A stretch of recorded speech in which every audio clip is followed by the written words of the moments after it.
Alo. Salam mama. Tamam Reyim, necəsən? Yaxşıyam. Sən zaman toyundan ne çalmışam? 600. Hə. Ay, öpürəm səni həyatım, gözəl qızım mənim. Afərin, həmişə uğurların bol olsun. Sağ ol. Allah, bir problem var mı? Yox, sən zaman toyundan ne çalmışam? Sine qurban olum, 600. Düzdür. Sine qurban olum, aferin mənim balama. Allah vermə mən. Çox sevindim, sine qurban olum mən. Çox sağ ol. Təbriklər. Ana sən zaman toyundan ne bal almışam? Yaxşı yığdın. 590 bal. Nə yaxşı, nə yaxşı. Ürəyim elə qalmışdı, deyirdim.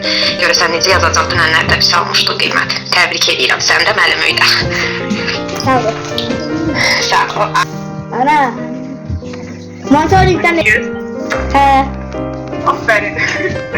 Başı çaldı. Bilmirəm. Sən çalmışam. Sən də 500. Xeyr. Hə. 580.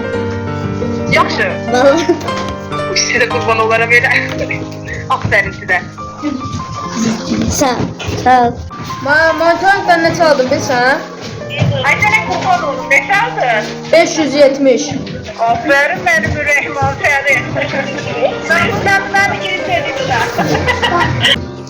Salam, salam. Sən motorluktan ne bal almışam? 600. Yox. Beşə? Al. 565. Aha, aferin sənə. Sağ ol ana. Sağ olun. Ay mama. Bilirsən ne çalmışam motorluktan? Sağ ol, başındadır. 560 bal. Sənə qurban olum, aferin. Sənə də ən aferin də müəlliməyə. Çox sağ olsun ki, səni belə qəşəng öyrədirsin. Salam ol. İkiniz birlikdə qəşəng çalışırsınız. Sağ ol. Ana deyim ne bal almışam? Sabah almışsın. 560. Ay maşallah balama, maşallah. Aferin sənə. Uğurların bol olsun. Çok sağ ol. Alama ne çalmışam sence? Nə bir misal var? 560. 500 almışam sən? Peki 600 almışsan? 600 almışsan? Yok. Hə? 560 işte. Yaxşıdır, yaxşıdır. Yaxşıdır. Sağ ol. Ana sen zaman motorluktan ne çalmışam? Məncə 100 bal. 555. Ay maşallah, monitoringdə.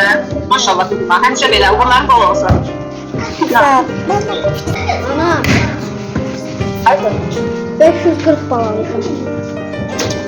Sine qurban olsun ana.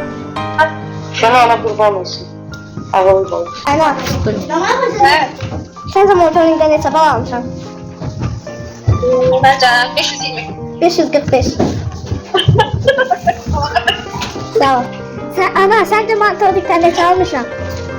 600. 540 aslında. 540 bal. Hə, gözlə, gələm uşaqlar. Gələm, gözlə.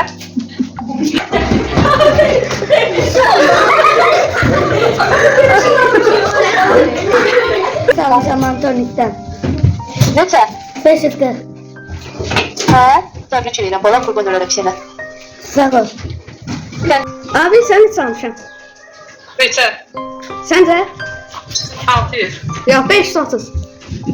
Aferin sənə, halal. Sağ ol. Sağ ol. Bilirsən ne çalmışam monitoringdən? Neçə? Müsaad. 510. Aferin həyatım. 510. 510, aferin sənə, təbrik edirəm. Sağ Ay, ol. əvvəl. Sən məndən niyə narahat edirsən? Gəl bir də deyərdin də. Yox, mən bu qərarı verdim. Hə, yaxşı, salam dedən əlbəttə. Müəllimə də çox sağ ol deyərsən, görsən sən müəllimə sayəsində beləsə yığılsan, nə var? Yaxşı. Yaxşı. Mənim adımdan da təşəkkür edirsən. Sən də müəllimə də. Sağ ol. Olar sən nəsən? Sən də monitoringdən neçə bal almışam? Neçə bal almışsan? 510 bal. Allah bax, elə. Çox. Ha, sən 600 alacaqdın. 9 səhvim var da. Buna da şükür deyirsən, elə? Hə. Buna da şükür. İnşallah daha yaxşılarını alarsın. İnşallah Hə. 600. Bir dəfə də 600 göstərirsən. Neçə almışam? Təşəkkür. 510. Təşəkkür.